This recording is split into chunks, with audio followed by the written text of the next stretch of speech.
that we're able to share and explain the interface, how to use it, any questions or concerns. And after today, you all have an opportunity to play around with it, use it, and certainly come back to us with any questions or concerns. But I think Joanne will attest that this has been a positive and good process, and I think we've achieved what we needed to achieve as far as training and membership goals and all of the other aspects of a clean and friendly web design. So with that said, I'm going to hand it off to Mark St. Louis, the architect extraordinaire of the website, and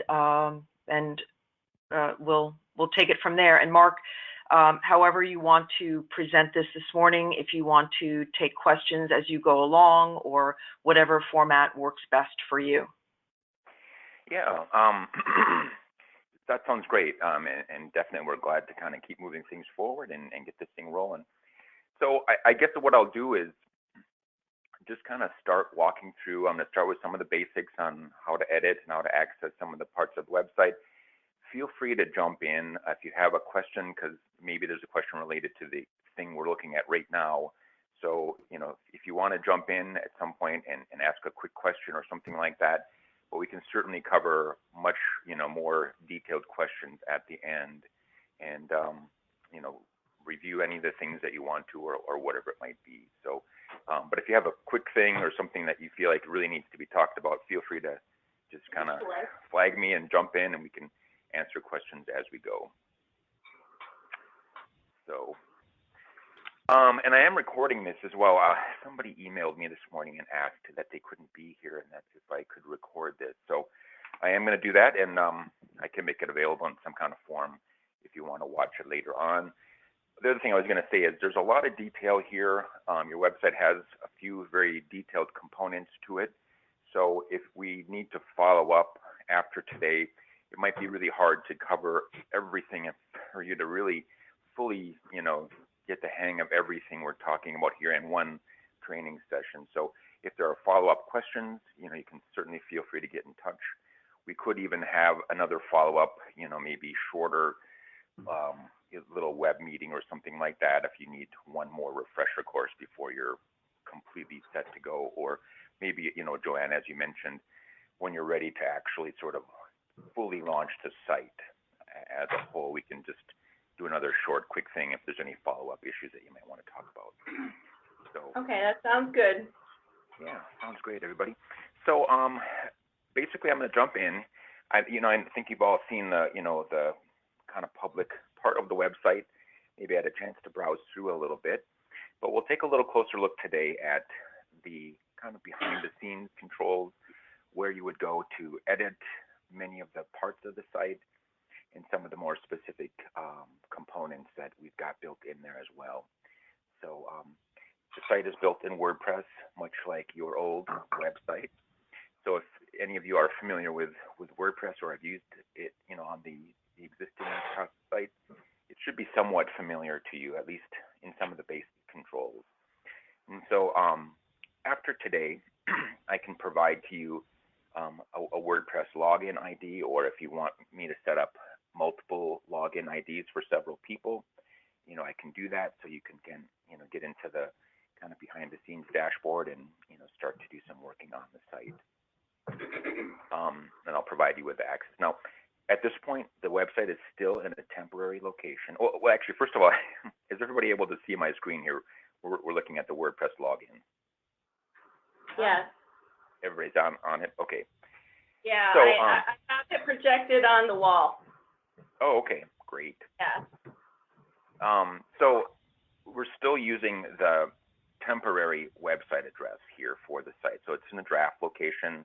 Everything will function and look just as it will when it's ready to go live, but right now it's still in a temporary place. What we'll do is, when we're ready to go, is we'll get your actual domain name transferred over. So NYSCASA.org will go to this site as opposed to your old site. When you're ready, we can kind of figure that out and work out the details. But anyway, it's still in a draft location, so whatever we're doing here isn't accessible by anybody from the outside at this point. So at any rate, you'll log in to WordPress. I'll provide you with a login ID for that. Get to the kind of back behind the scenes dashboard. You're probably somewhat familiar, as I said, if you've used the old site, it uses the same basic WordPress controls that you're used to seeing. There's a few basic things, right? If you want to do some simple editing to pages, which might be some of the main thing that you'll do, at least initially, like maybe change the text on any one of the pages. You can either go into the pages area of the site. There's an area you can just click to which lists all the pages, and then find the page that you want, open it, and then edit it. What I find sometimes is easier to do is once you've logged in, you just go to view the site. You can click on it at the top just to visit the site, and then just browse to the page that you want to edit. Let's say, for example, I want to edit the home page here. I just use the dashboard little header here at the top. I go, I want to edit this page that I'm on right now. So I'm going to edit this home page here. What I'm going to do is I'm going to have the actual visible page open in another browser tab, just so I can click back and forth between them and kind of show you a little bit of how the pages are structured. So, and if I'm going too fast, stop me or tell me to slow down a little bit. The home page, let's just look at that one first. Mark? Oh, yeah. Mark, it's Joanne. Before you go on, I have this GoToMeeting box still on my screen here. The little control box. Yeah. Can you minimize it? Yeah, you can minimize it. There should be some little arrow buttons in the very top of it that says shrink controls. Shrink controls. Okay, thank you. Yep. We're also going to set up a separate laptop halfway across the table because the people sitting in the back of the room are having difficulty seeing the screen. So we're logging in, I think, and trying to set up Okay. a few other laptops back here. Yeah, sure. Go ahead. I think, this is Betsy, I think another question that might be helpful to ask right now is, how many people in the room are actually familiar with WordPress? I am. A little bit. Just because we can tailor the conversation if if there's no experience at all, or obviously if you all or most of you know WordPress, then it might be a different way. I guess we'll just sort of go under the guise of not really knowing it and walking through the paces, which is not a bad idea anyway. I think the majority of people in the room right now don't have much experience with WordPress. Okay. Okay. Well, let me just take a brief moment then and just give you the 1 minute overview on WordPress. WordPress is the content management system that's running this website. It is the same as what you're running on the existing NYSCASA site, but WordPress just gives you a way to have a behind the scenes, what they call it, the dashboard area. It's just an area where you can control all of the content on the site. You can access pages to edit them without having to have any kind of a special program, a web editing program or anything like that. It's just a program that you access through your web browser. When you log into it, and I'll provide you with the address to go to and the login ID that you need to use. Once you log in, you get to this little control panel area, but it's all built into your web browser. So you just log in and get to this control area, and then the main thing that you'll need to do is just get a little familiar or get comfortable with where to go in WordPress to edit the things that you want. When you log in, you'll see a bunch of stuff. Now, the NYSCASA site here has a lot of pieces to it with the training and with some of the online ordering for memberships and things like that. So there's a lot here, but the most of this stuff you're not going to need to edit or get into or do anything with. It's there if you need to dig further into it, but there are a couple main areas that you'll most go to do some editing. The main one would be the pages area. Again, this is where all of the web pages in the site are accessible. You can search for a particular page if you want to. Let's say you want to find the membership page. You can just type that in a little search box here at the top, and it should find it for you, or at least find, maybe there's a couple pages that relate to that. And again, here there are more than one. But if you wanted to find a particular page, that's one way you can do it. Otherwise, they're sorted here, alphabetically, and you can just kind of browse down the list until you find the page that you're looking for. This is all in the pages area. That's where most of the content is located. As I say, I think what may be easier for you, what I find oftentimes is easier, is to just, once you've logged in and you want to get out from the dashboard to get back to the actually, browsing through the site.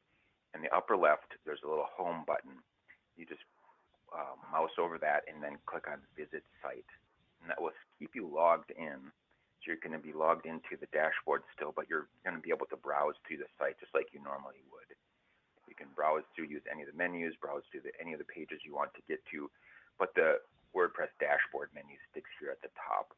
So you can still click to this Edit Page button from any one of the pages that you're getting to as you're browsing through the site. When you click on Edit Page, it takes you back to the dashboard, but you're on the editing page for whatever page you were just viewing. So here, this is the home page, right? So I'm on the edit page for that particular page. I'm going to, again, have two browser windows open just so I can click back and show you a little bit of how this page is structured.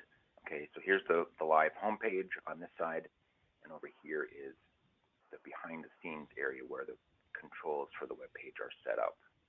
Okay, the home page has one unique element, which is this slideshow at the top of the page. That runs from a separate area, and I can show you where that is, but I'm just going to leave that as is for the moment. As you scroll down the page, you see the other content on this page, and that is the stuff. The slider is actually plugged into this home page in a different place, but I wanted to show you the editable area of the site on this particular page. So you can see where it says need help, and there's some paragraph text and some columns with icons and links and a little news feature at the bottom. If I look over at the behind the scenes editing area of this page, the site uses a few different controls than maybe what you had on the old NYSCASA site. On the old site, you just had maybe one simple content box where everything was edited kind of in this main control area. This website uses a visual editing component. You just need to get a little familiar with it, but once you are, it has some very big advantages on how you can build pages, how you can edit them in a way that is a little more visual, a little more intuitive. And so you're looking at pieces that make up the page and are able to kind of do a little bit more to edit them as needed. Now, don't get overwhelmed, because most of what you'll probably need to do initially is not building pages from scratch or doing major restructuring, probably just maybe editing text in certain areas, at least as a starting point. Okay? So if you're looking at this is how this page is structured. You can see the pieces that are made up here. There's it's almost like built as a spreadsheet grid, like a table, right? So here is a row at the top, which contains a text box. It's just one row that covers the whole width of the page, and that's where this text section is located. There's just a simple text box in it. There's a few these little spacers are called empty spaces, and that just provides a little bit of separation between this part and the part below it, rather than having one big page where you have to maybe put a bunch of returns or extra blank spaces in there. There's just a few little spacer pieces like this. And I'll jump into editing them in just a moment, but I just wanted to show you the basic structure of this page. If you scroll past this first row, the next section is a row that's made up of 4 columns. It looks a little bit much, but if you just kind of take a closer peek at the pieces of it, you can see how it fits together. And again, you're not probably going to need to dig into majorly restructuring all these things, like maybe pulling out icons or changing it all together, but maybe let's say you wanted to change the text in one of these little boxes, for example. But you can see how they're set up here. Get help, get info, get training, and support us. That follows through what all of these pieces are. And there's a little icon at the top, there's a spacer, there's a box that has the main title in it, and then the little paragraph, and then there's a button at the bottom. That's the pieces that make up each one of these little boxes. The home page we're looking at here is probably one of the more complicated pages on the site. So many of the other pages, if we kind of take a look at them, you'll see they're maybe made up of more simple pieces, maybe a single text box or something like that. Okay. But just you'll get the basic feel for what you're looking at here by saying, well, okay, I can see this is going to be one section, a row of some text, a set of 4 columns with these elements below that, and then another feature at the bottom. Some of it you can see, I mean, it's not going to look in this dashboard area exactly like it does on the live site, but you can piece it together fairly well. So when you mouse over this page, you can see where a little box pops up and has a little editing icon on it. The main things you'll probably want to do, initially at least, would be to edit some text, okay? If you mouse over this and just click Edit Text Box, it opens up in a more familiar WordPress editing window. It just has some very simple text controls. You can go in here and edit or add text, to the page here. There are some very simple formatting controls. Basically, WordPress uses paragraph text for just the main kind of body text area, which would be, text like this. It has a style set for it already, so if you just use the paragraph style, which is what it sort of starts with, it's kind of the default, that's what it's going to look like. All of it will look like this, that size, that font style, everything like that. The others are using header styles or heading styles. And if you click on this box here in the editing window, you can see there's heading 1, 2, 3, 4, 5, 6, and then paragraph. Those are really all you're ever going to use. Then the smaller the heading number, the larger the text is on the screen. So let's say I wanted to make this bigger. I could make this, instead of heading 2, I could make it heading 1.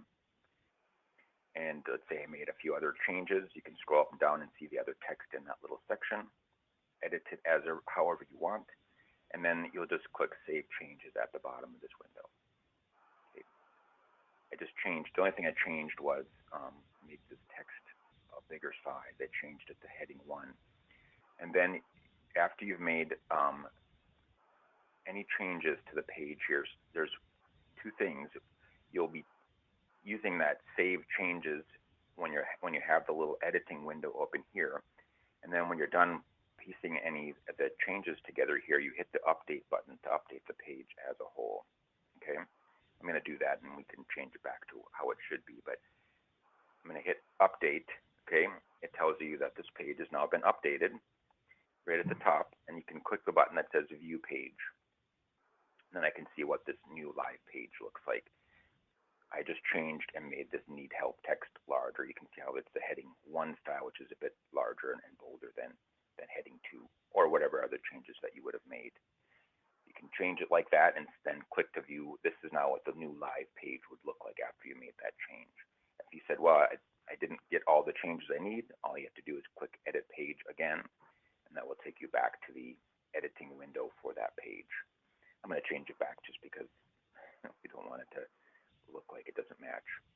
Again, but the same thing, you go to the text area that you need. You can see most of it. Text boxes kind of show you at least most of the text. If it's a big long set of text, maybe it's a little cut off at the bottom of it, but you should be able to find some of the main text boxes because they just contain the actual text that's visible on the page. Go back to it, mouse over it, hit Edit Text Box. Go back here, make whatever changes you need. I'm going to change this back to heading 2. Hit Save Changes, and then hit the Update button.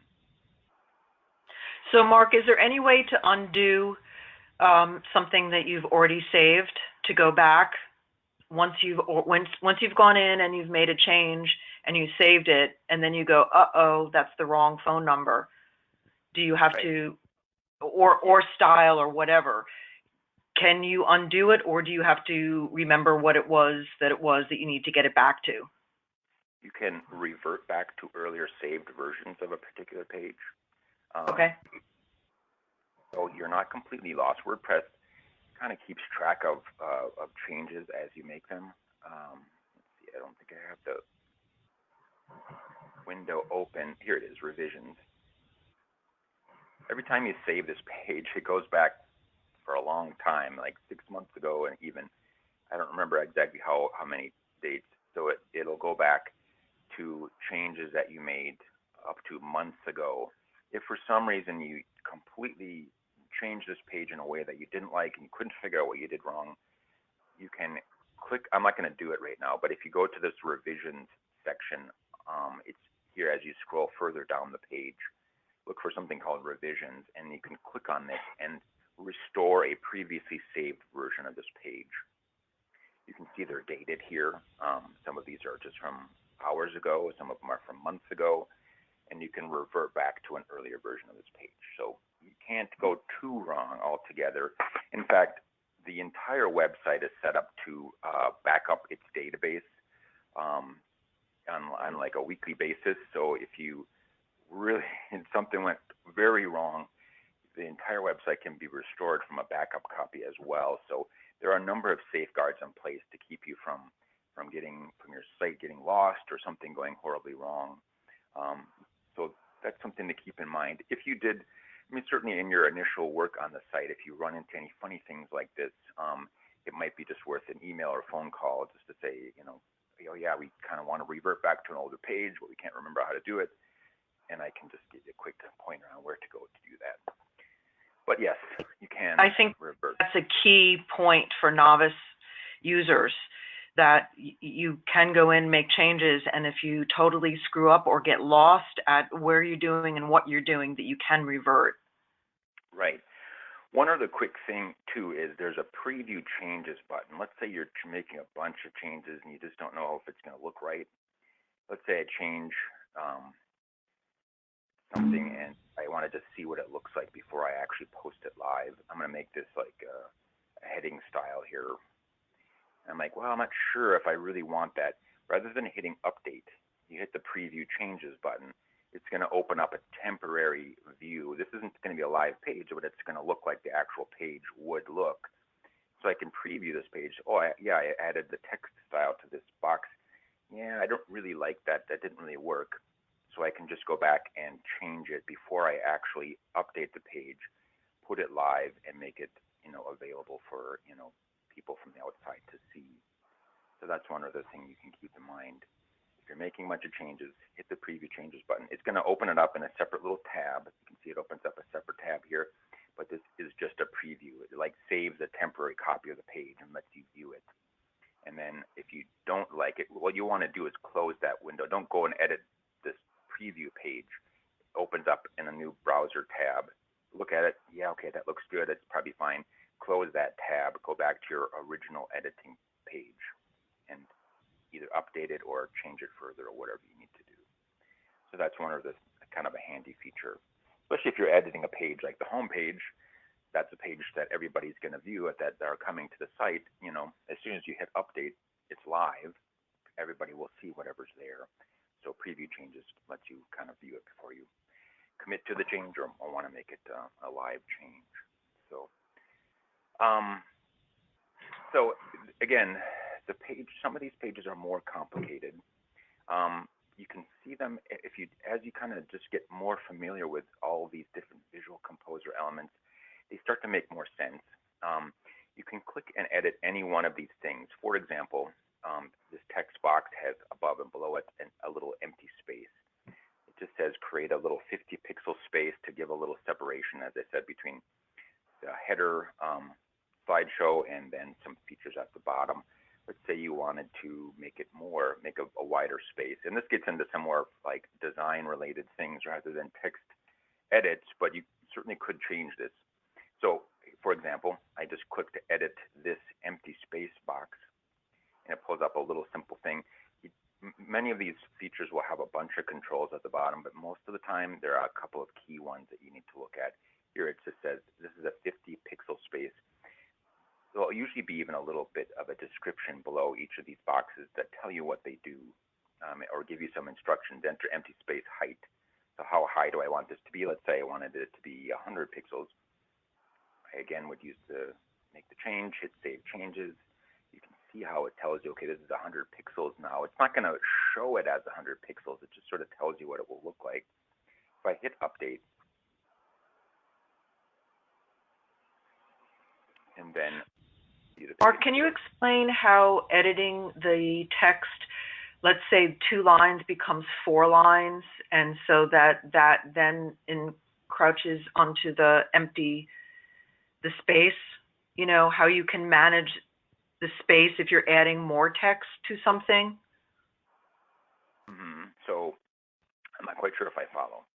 So if in the need help, let's say that the 2 lines of description becomes 4 lines, does that automatically bring everything down, or do you have to adjust the space between items?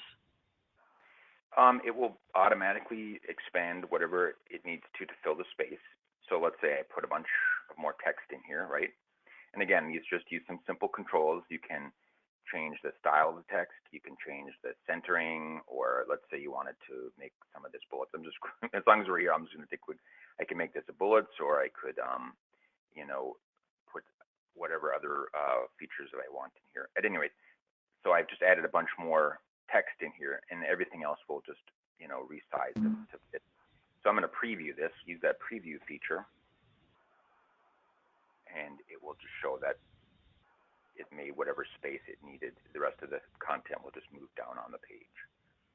I guess what I'm getting at is the whole idea that horizontally, I'm sorry, vertically, that things will keep moving down. Horizontally is more of a challenge as far as indicating spacing, but vertically things move down. You scroll up and down through the page.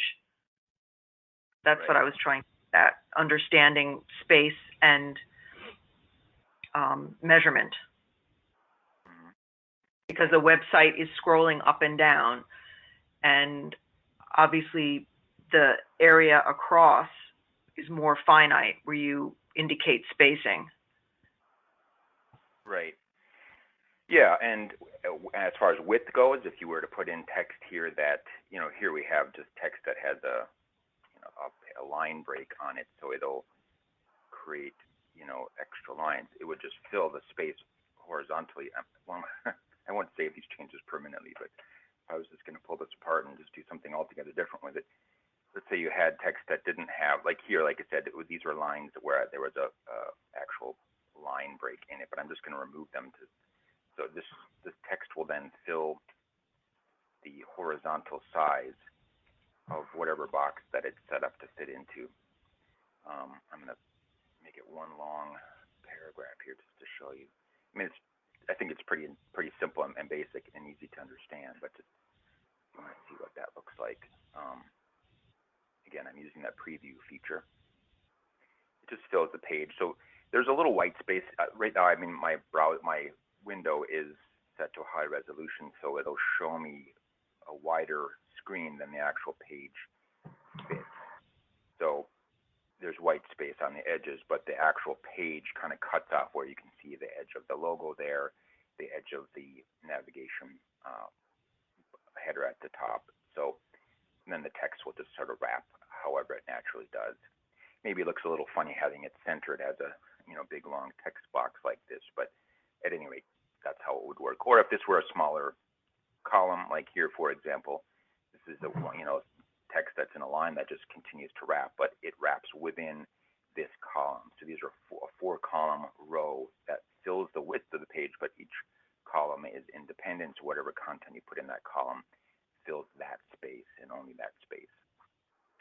So, and just as a graphic design rule, you would never ever type that width. it's impossible to read. It's wrong. You would break it up into 2 columns, 3 columns.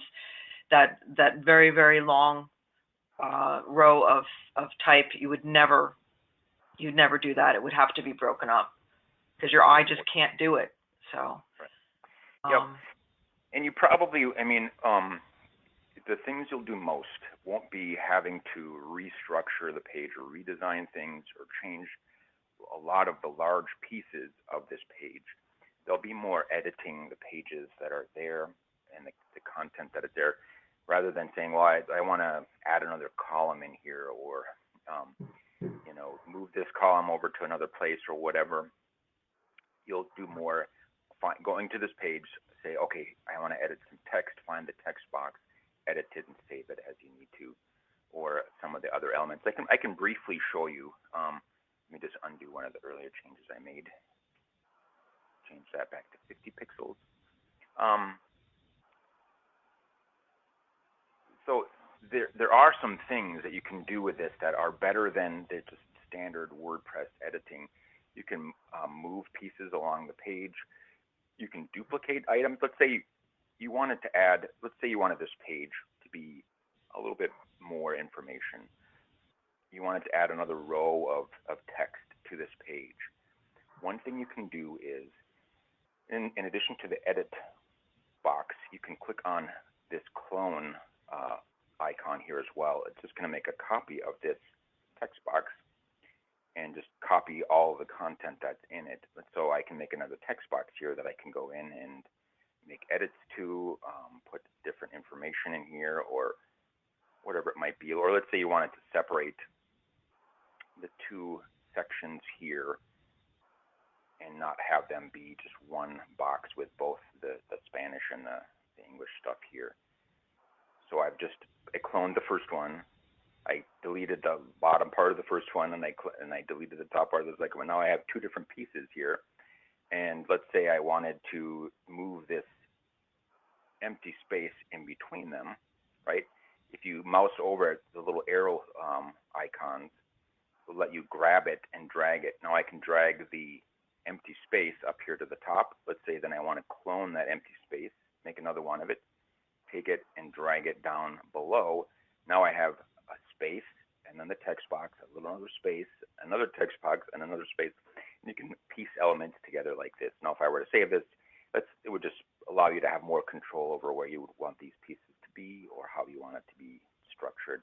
Again, you may not need to do this, especially right initially, but I just wanted to briefly show how you can edit some pieces on the page.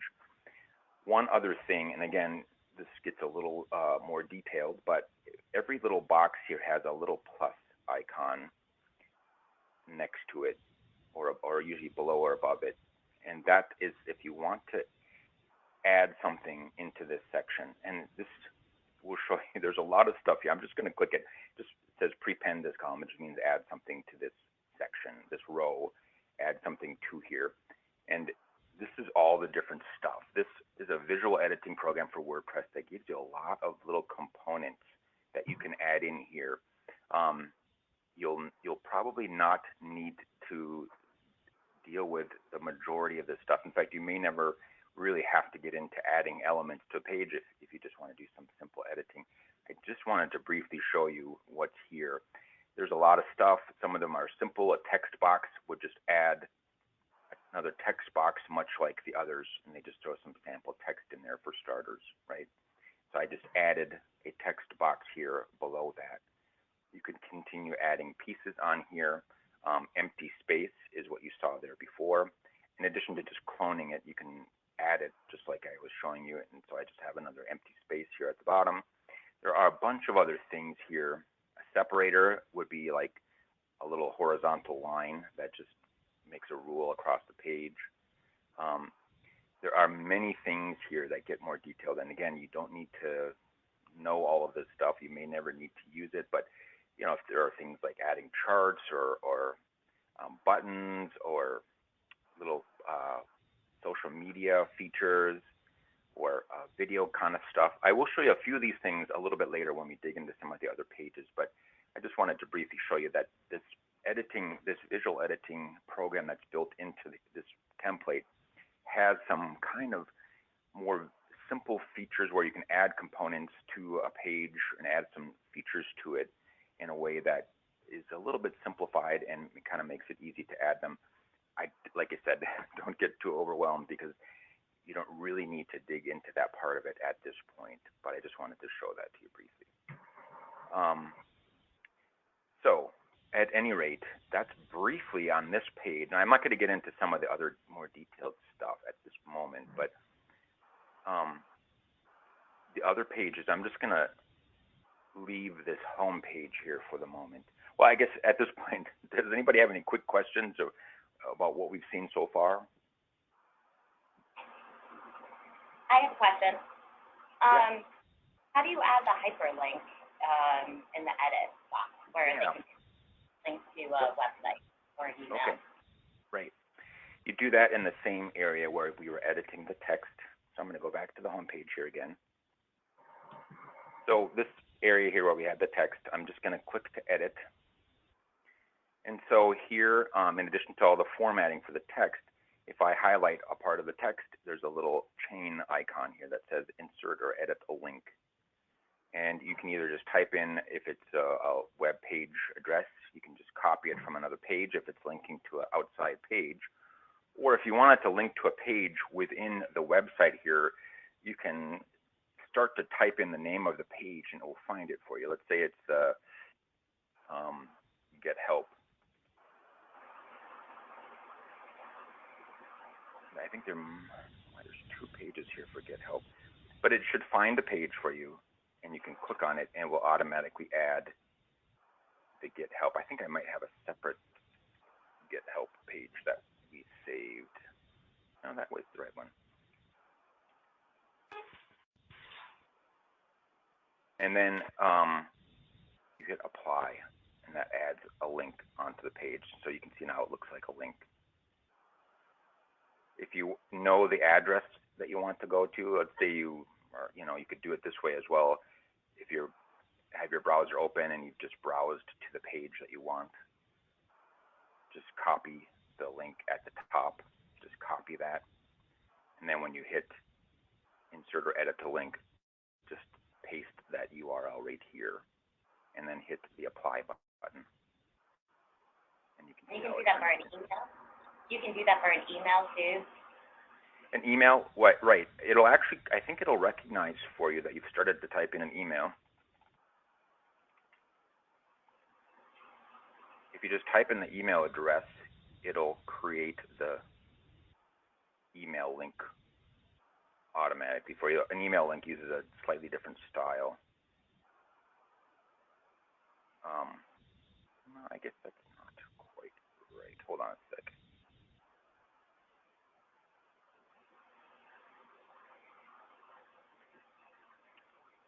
If you click this little gear icon, you can add in. Hold on, Mark. My computer just, hold on a second. My computer just fell asleep, and we'll wake up. Oh, okay. Go. I'll just slow down here for you. What has their charger that I can just use in case that's the issue? What? I'm gonna give you mine, but then I won't. Oh. You're good.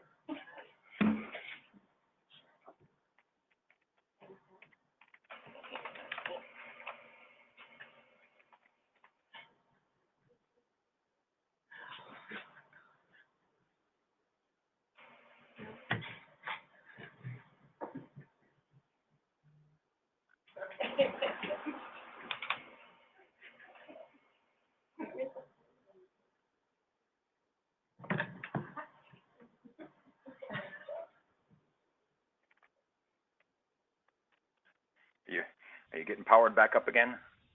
I'm connected to power, but that's not it. It's still out. Does everyone have it up on laptops or on laptops they can share?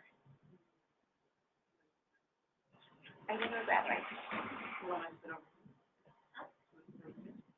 Oh, scratching. Put it up on the, I mean, if you want to look at our Yeah, I can move that one, yeah. Yeah. Yeah. Is that what we're asking? I thought you were right, No, if you have it, I mean, unless someone wishes to volunteer their laptop to just shift with mine Oh, yeah. so that it shows. Yeah. But Yeah, yeah. Yeah. Everybody else can see. Joanne, we have the big. It's so big up there. wait, I got it, maybe.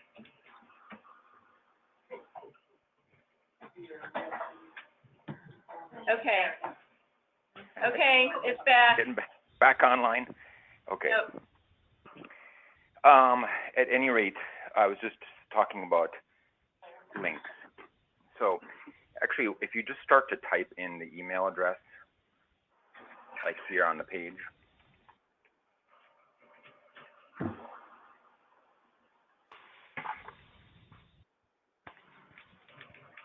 and so if there's an email address on the page that's just typed in, if you hit the link button, it will recognize that it's an email address and automatically put the formatting on it. Basically, it's just mail to : and then the email address. That's the way that a link is coded in like that. But it will recognize that it's an email address automatically for you. Now, also, if you copy and paste text from another source like Word or from an email text or something like that, it will also kind of recognize when you have links. Like if you have a link in a Word document, a web page link or an email link, and you just copy that text and paste it into a text box like we have here, it will retain some of those features. It'll retain the address for the link that it was supposed to go to and all that kind of stuff. So you don't have to redo it if you're copying it from another source. For example, you provided the content for the training session. Some of that included links and other features like that. So a lot of that's retained when you kind of paste it in here. Or some of the other formatting things like bulleted text or some bolded text. Oftentimes that's retained if you copy and paste it in here from a source like that. So as you're editing, you use it. But there's one other thing too, for links. One thing you can also control, like if you wanted to change it, of course you just go and highlight the text, hit edit. You can either just change the address or click this link options and it will open up some other features. Here actually it'll show you like, did you want to link to one of the other pages in the site someplace? Or also there are certain times, like if you're linking to an external page outside of the website, sometimes you may want that to open up in a new browser tab rather than in the current browser tab. So if you're on the NYSCASA site, you're linking to another source, it'll open up separately so that you won't lose people from your site. They'll still keep the page open that they were on. So you can click the option here or open that link in a new tab. Okay. But links, that's how you control it from the same area where you edit text using the link features. For basic links, highlight the text that you want to link to, add the link, either paste it in here or you can find a page, you can browse, if you select it and say link options, you can look down the list or search for a page within the site that you want to link to so you don't have to know the address to it. I want to link to this page, for example. It's going to find that link and paste it in there for you, and whatever other options. Otherwise, email, just type in the email address, and then when you select that text to add a link, it'll recognize it as an email address. Okay? Does that make sense? Yeah. So I'm not going to save that, of course, but that's where you would edit that part of it. I have a question, Mark. When you copy and paste content from another source that might be a different size font and a different style font, does the site automatically convert it, or do we have to play with that? Yeah, I mean, simple text, it will just paste it in there. Sometimes, you know, if you have like some kind of heavily formatted text in some way, it may try to retain the formatting or something like that. One thing you can do that may be easier is use the editing features in the WordPress editing area rather than trying to style text heavily. But let's say you have text coming from another source. Let's see if I have any text I can grab from someplace. Hold on just a sec.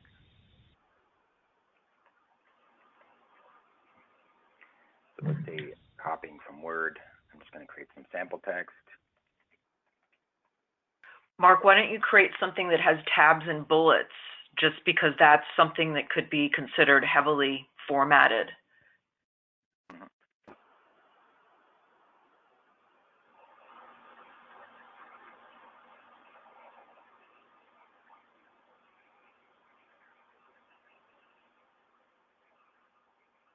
Okay, so here's a couple quick things. A couple things that have some bolded text and some other simple text and some bullets. If I copy that from Word and paste it in here, you can see how it retains the bolded and the bulleted text. You can see how it's actually using the WordPress controls here, but you don't have to reset them once they're here already in your Word document like this. As you cut and paste them, they'll paste in here using that, those kind of simple formatting things. If you have stuff that may be more complicated than that, one thing you can do, if it doesn't seem like you're pasting in there and it just looks like your format is way off or something's a little strange, if you actually right-click in the area that you want it to paste it, you can use this option that says paste as plain text. And then it doesn't retain any of the source formatting. It's just posted in there as plain text. It doesn't work so well with bullets because it converts the bullets into an actual typed character. But if you're having trouble for some reason getting text the way you wanted it and it was pulling in some odd formatting, that is something you can use as an alternative. That way the text will get onto the page here. You don't have to retype it. You may need to then go back and, you know, add a formatting element, make it bold, or use the WordPress controls to add a bullet. Actually, in that case, I don't want the whole thing to be a bullet. Put an extra space in there. But you know what I mean. Or can you show us some? Can you show us an example of copying from another website, copying text to see how it's formatted, what happens to it once you copy and paste it into this? Sure. Web pages actually tends to be where you might run across some oddly formatted stuff, because when you copy something from a web page, it tries to keep the formatting of it. So I clicked the escape button, which sends you to this MSNBC website. Let's say I wanted to grab this little block of text, which should contain some text as well as a link. Hold on, I can grab the right piece here. And so if I go back right here, I'm still in my editing box. I want to paste that in here. It's actually pretty good, but it retained, you know, that link from this. You could actually edit it if you want to see where this is going. It's going to this web page. It kept the link. It was really just some simple text, but it just pulled it in here as the default paragraph text, and then you can do some further editing. So you can certainly grab content from another source or another place and copy and paste it in there. It tends to kind of retain a few of the formatting elements, as I said. Or like if you're like running into some difficulties with formatting, paste it in there as plain text, and it just clears all the extra kind of formatting features out of it. But you can, I mean, if you've got text, you don't want to redo it, you can copy it from an email, you can copy it from a Word document, another website, you know, whatever it might be, and kind of paste it in there. Just, you don't want to certainly have to retype a bunch of content that you already have. So certainly, you know, you can work with that or try that out and see how that kind of editing works for you.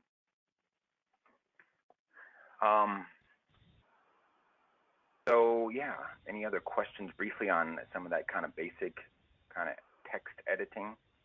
You obviously can see the things. You can add italics, bullets, you know, alignment. If you wanted to change the color beyond the, you know, default, you know, the main text, it's sort of a kind of a dark gray color. Let's say you wanted that text to be something different than what the style says, you can actually just apply a color to it. Pick one of them from a color palette or pick a custom color and make it whatever you want it to be. Is there a palette that has retained the purple and the aqua and the gray so that that is a, you know, a default template for color? Right. Somewhere? Yes. It's in the basic formatting here. Paragraph text has the gray color. That's all the paragraph text. When you apply the paragraph style here, will all look exactly like this. That size, that font style, and that color. The heading, if you choose heading 1, 2, 3, 4, whatever, gives it the sort of teal color, or whatever you want to call that. And the heading 1, 2, 3, 4, 5 just means how large it is. So this is like a heading 2, this is like a heading probably 3 or 4, and it will always have, the heading styles will always have that color, and all of them will all retain the font style. If you want it to be something different, you can manually change it. Like here, I just changed that color to like a purple, and you can manually change. So I made that text box something specifically different if for some reason you wanted it. Or if you want to highlight something in red or whatever it is, you can override the default style by just applying a style here in this editing area. Right. Let's say that you wanted to add a quote, and then you wanted to make it the NYSCASA purple. Is that easily found? I guess what I'm trying to say is that the template of colors someplace other than nested within the color palette, are those 3 colors sitting somewhere that can easily be used as opposed to sitting within the main color palette? If you're creating something that isn't part of what the original template is, you're adding a quotation, and you want to make it that NYSCASA purple, how do you easily find that NYSCASA purple? The best thing to do is to use one of these existing styles. If you wanted to be that NYSCASA, well, I don't know that we have purple built in. It's not built into one of the styles on this site for text, because we're using for text just this kind of teal color, and the regular paragraph text is kind of that, you know, light or that dark gray color. I don't have the purple built in here as one of the styles. I think we used it in a few other specific places, but not as a part of the text style. The text was always either a dark gray or that teal color for the header, the headline text. You can we create a custom color template so that those colors are there for people to use in the future? What I would do is the easiest thing to do is to use some of these, you know, built-in heading or paragraph styles. What I could do is to convert one of these. There's 6 of them, and you don't normally need 6 different versions of a heading style. Normally you use like maybe a couple of them, like a very large one and then a sort of medium-sized one. If you wanted, for example, we could change heading 6 so that it would automatically change to a purple color if you wanted to use that for some reason. I guess let me know if you find that you wanted to use purple somewhere as a standard style or color for something throughout the site. I would just make a tweak to the style sheet to say, well, now be aware that heading 6 is now going to be purple. So if you want purple text, use heading 6. If you want it to be teal, maybe use one of the other heading styles. You know what I mean? So I would program that in here for you and use one of the existing heading styles to do that.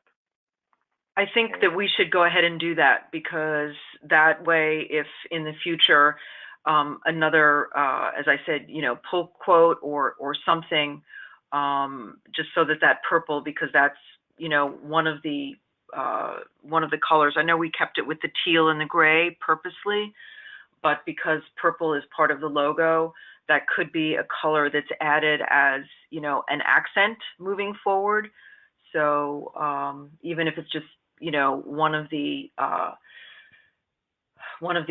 you know, heading 6, so that we know that the purple is there, and then that could be formatted as, you know, a pull quote, or it could be something that's a link to something else, as an intro to a link to something else, or just so that that color is in there. I think that would be helpful.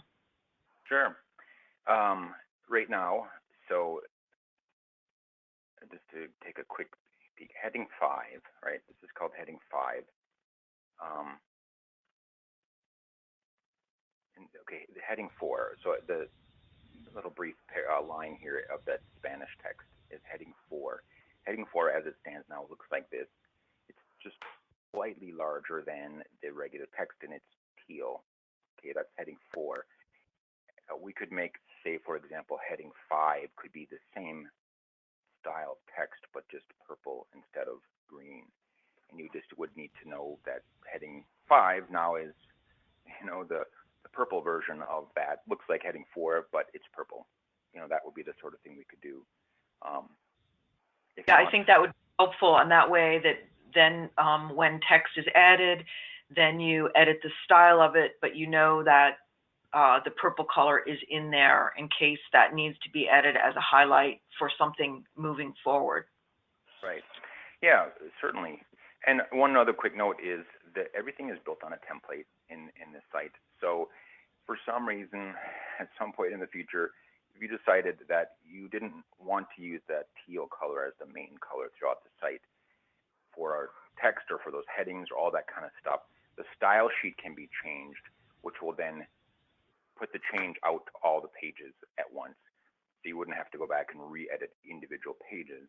You edit the style sheet, and then all the pages are refreshed, you know, and everything's done automatically. Or even something as simple as you want whatever heading style to be a little bit larger. You want the page titles on each page to be a little bit bigger or a little bit smaller or whatever. We kind of covered some of that stuff early on when we were editing, and you said, well, you wanted to make the text a little more legible, make it a little bit bigger. You know, those kinds of things can be done from a style from the template so that it's not hard to do that site-wide. Okay, so if there's certainly something going forward, they say, oh, this really should be slightly different. It's an easy fix and an easy change to make. So we can follow up about that at any point. So I'm going to move forward then. Maybe take a look at a couple of other pages on the site just to see some of the maybe features that are unique or something that we can take a look at. One of the quick thing I got to change back one of the things that I just temporarily changed on the home page that I never saved. This top space here, there's 100 pixels still instead of 50. I'll change that back. So we just did a little work kind of changing up some things on the home page. Let's say you wanted to make other edits to the page. You can click back to the pages list and just go and find the page that you want. There are a number of pages, and you can see they're in sets here. So this is the first 20 of them or so, and then you click to the next set of pages, and it'll kind of show them to you. They're all kind of listed alphabetically. They're kind of grouped, so you can see Advocates is a sub-page under Get Info, and as you scroll down, you'll see, you know, the hierarchy, sexual violence prevention, and there's a subset of pages under that. And they're kind of structured. You can browse through them here if you want in the pages area. I still think it's probably easier just to go find the page through the normal navigation of the site. So again, go back to the top left here, Visit Site, and you can just browse to the page. It's a little easier to find what you're looking for. So let's say, for example, what would be a good page to look at? So this is a simpler page, right? There's not as much going on here. It's just mostly a main text area, and there's a picture added. There is a column here added to the right. I'm going to show you this page as another example. So I click to edit the page. This page doesn't have nearly so much going on. There's really only two things here. And again, I'm going to open it up in a separate browser tab just so I can click back and forth. So this is a row with two columns in it. This column has some text in the picture. This column has a little kind of sidebar feature. The main text area is really just a simple text box, again, with some content. There are links in here. If you click on them, you can edit them if you needed to for some reason. The other thing that's on here is a picture. I can show you that briefly. The picture here, if there's one already on the page, you can click the edit button to edit it if you want to. You probably won't need to do much with it, other than the one quick note I was going to make is you can set the alignment of a picture. This picture is left aligned, which means that the picture will sit to the left of whatever text is near it, and the text will kind of wrap around it, right? So it kind of gives it this effect. The text just sort of wraps around it. That is by setting the picture to be left aligned. Okay, in fact, if you just mouse to it, you can change the alignment here.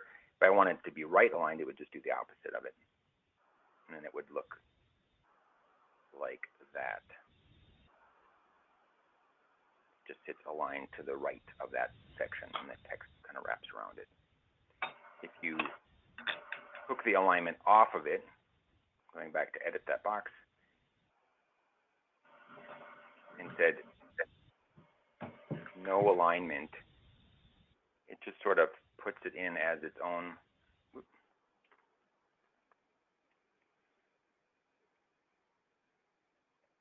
As its own, it just fits it in line with the text, and sort of the text sits either below it or above it or whatever it might be, right? There's some simple things about placing images on the page. But let's say you wanted to add another picture, right? You want to add a picture to this page. You could put it wherever you like. Just it could be by itself, or it could be, you know, in line with some of the existing content. Let's just make a little space. And then there's an Add Media button here at the top. Okay. If I click Add Media, it's going to send you to the media library, which really is just all of the other pictures that have been previously uploaded to the site. So if there was an older picture that you knew you wanted to put in here, you can either browse down and find it, or if you knew what it was called, even just generally, you can do a search here for whatever it might be. If you find the picture that you're looking for, just hit Insert into Page, and it puts it right here on the page. It's getting a little mixed up with some of those stuff. And then you can do what we looked at before. If you want it to be aligned to the left, now it's going to sit here to the left of the text. But you're just putting an image here on the page. The other thing you can do is upload a picture. Let's say you have something new that you want to add. I want to add media. Then I'm going to hit Upload Files. Okay. And then I'm going to hit Select Files, and it's going to go looking for it. So it's going to say, well, where on, so it'll look on your computer wherever you are. If you have some pictures that you want to upload to the site, this is how you would do it. I'm going to just see if I can find another example.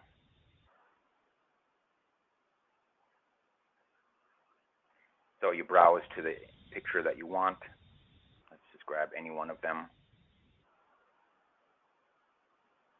Find the picture, and then you hit Open, and it will upload it automatically to the site.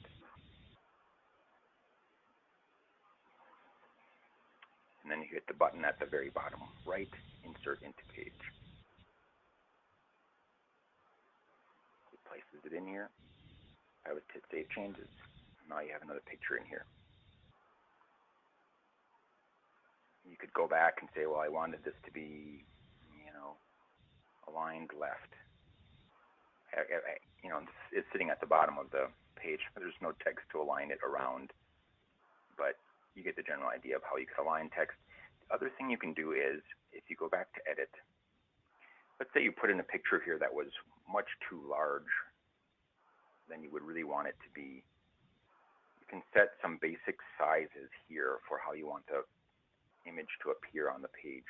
And there's some set ones. Thumbnail is 150 pixels wide, medium is 300, and full size is just going to be, it's going to be as big as it originally was. But you know, let's say you uploaded a photo and this is much larger than you really need it to be. Use one of the set styles. Most of the pictures, like on pages, use a medium style, which is going to automatically force it to be 300 pixels wide. It'll just kind of scale it down for you. Okay. So if you upload a picture, it's much too big, use one of the set formatting styles. Medium is the typical one that is used most throughout the site. Click it to medium and it will make it fit the page a little bit better without being overwhelmingly large. Okay. And then if you were to go back, you would find that that picture is now in the media library. It's been uploaded and placed on that page, but also here saved on the media library, so it could be used again. If you label pictures by something familiar, this is probably not one I would normally use because it has a kind of a complicated name to it, but if you use some kind of familiar name for pictures, you could search for them. You could say, I want to find a picture about, a training, or I wanted to find a picture about, a conference or whatever it might be. You can search the media by name of different files and say, oh, okay, I know this is something training related, and I'm going to search for any pictures that have something to do with training. In this case, there were several buttons that were called training, and then a couple of ones related to a training event that you must have had. I think we used this picture elsewhere. So if you're inserting a picture here, you can use some of the existing stuff in the library or search for it there, or use the upload files button. Again, click to upload files, select files. It's going to say, where do you want to upload it from? Typically from your computer. Browse to wherever it is on your computer, click on it, hit open, and then it will automatically upload, and then you hit place on the page. Does that make sense? Everybody following me? Yes. Yes, okay. Thank you. Just want to make sure everybody's still awake. Mark, I think that now looking at the media library, that it would make sense for us to upload all of the pictures that were provided. What I'll do is I'll go ahead and convert them to black and white as well. So there'll be color pictures and black and white pictures. So they'll be in the media library for NYSCASA folks to grab an image if they want to in the future. But that way the media, the images that they that Joanne originally supplied will all be part of the media library. So I'll make a note to that as well. Joanne, that's a good idea, right? Yeah, that's great. Thank you. Yeah, and maybe give them a familiar file name. If they have, some of the existing pictures had just sort of like a random looking file name for the item, give it something that maybe is a little more descriptive as to what it is. So if somebody was to search for it, it would be easy to find. Exactly. And as I said, we'll do black and white and color versions. And so I think that would be a help to have all that in one spot, editing going forward. Right, definitely.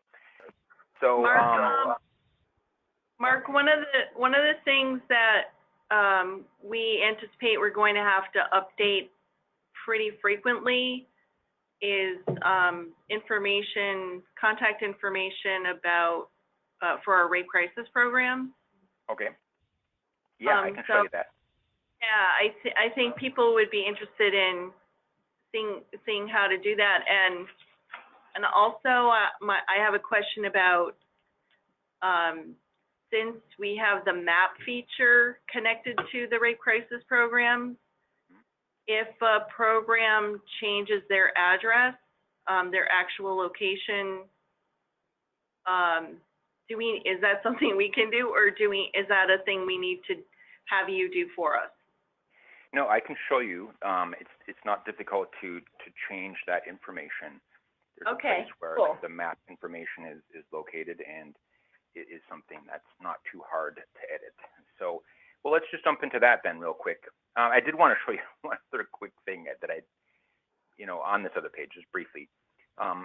So in addition to the content of the main area of the page, there's a sidebar here. I just wanted to briefly mention that. Since we're using a common sidebar that just has some it just refers to get help, and it references the Finder Crisis Center, and there's a link to the map and all that. on all of these pages, that's what's shown there as just a reference.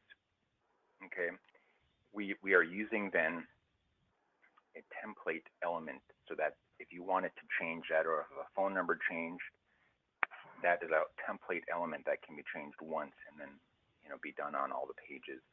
I was just going to show that to you. You don't need to change it or work with it. I just wanted to make you aware that it was there. So when you're looking at the editing for pages like this, in fact, most of the pages in the site will be this way. You'll be editing this content here, okay? The text box or whatever, pictures or whatever, that's going to be what's in that main area. This is the right column, and it has a just little template feature. This uses what's called short code, and this little short code here, reference is the page. Reference is a template element that pulls in that little sidebar feature and all the content that you see there. Get help, that little paragraph, the link in the button, all that stuff. So generally, don't really edit that right column of these pages. Leave that short code template in there. And if you wanted a change there, I could show you where to do that if you felt like you wanted to edit it. Otherwise, it would be a simple change if you wanted to just keep in touch or whatever it is. But just as I said, most of the pages will have this feature. You'll see this little bit of short code there. Just kind of leave it. And if you ever want to edit that, I can show you where that's located. Okay. But then jumping into the crisis center. So if we click over to, in fact, it's right here as well. You can search for the crisis centers by the map. And I think we looked at this briefly before. It's a nice feature because it's a visual map that you can, zoom in just like you would on like Google Maps. You can scroll around on it. If you click on one of them, it pulls up their basic information. You can actually get directions. I think we maybe looked at this briefly before. So it'll pull up and allow you to say, enter from wherever I am, and it'll pull up how to get there. Let's say I wanted to find out how to get from this location to the other location that I just clicked on before. You can find driving directions that will take you directly there. It'll show it to you visually on the map here and have a list at the bottom. You can also click on print directions, and it will link out to a Google Maps area where you can print or do whatever you want to do to find this, or print it off or put it on your phone or whatever it might be. Okay. We looked at this briefly before, but that's how it works. Okay. There also is below this a list of them, just an alphabetical list of all of them. I think it's kind of organized as they were on your old site by county. Yeah. But let me just show you, if you were to click to more information, it links you over to the page where there's a bit more details, full contact information, any website addresses, and all that kind of stuff. Okay, that's how the pieces fit together. If you wanted to edit this page, the full information page, I'm going to show this to you here. You can either browse to, just like I did. Let's say you wanted to edit a specific set of information. Maybe it would be easier to find it. Okay, I know this is the one I want. I'm clicking over to the more info. That links me to the page where their full information is located. And then I hit the edit button here at the top. Okay, and that will let you edit this page of information. I'll go back and show you where to edit the actual map marker as well, but this is the full detail page. They're structured in a much similar way to the other pages with this kind of template feature. You can edit the text box here, change whatever you need to change, hit save, and then hit update. I'll briefly show you though, these crisis centers are set up as a special custom post type. So they're not located under pages. They're located under this special pin here that is called crisis centers. So if you're in the dashboard, you come here, you scroll down the list, look for the crisis centers tab here. You click into that, and you'll see all of them listed. They're all just listed alphabetically by county. You can search for them by county, or just sort down the list and edit them this way. That way, whenever anything is linked to from the map, it'll link to the information you've changed here. Okay, that is where the detailed page is located. The map is in a separate feature. Again, there's a lot of stuff on the dashboard, but map is one of the others that you'll find. If you scroll down the list here to the feature called Maps. It's pretty straightforward. You find the maps. There's only one map. You could have multiple maps here, but we only just have the one for crisis centers, okay? Click on it to edit it, or just hit the edit button, and it'll show you the map. If you scroll down here, so that's what the map looks like. But then there are all the markers here, and again, you'd have to scroll. There's, I don't remember how many of them, quite a number of them.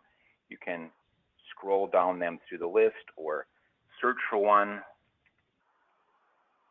that you want. So I was going to search for Albany. Okay, this is the one that has Albany in the street address, right? All you need to do is click the edit this marker button here. And then you'll want to change, for example, the street address that's here, or the name of this crisis center could be here. Whatever you change here, if you actually changed it to a different street address, it would actually move the marker to whatever that location is.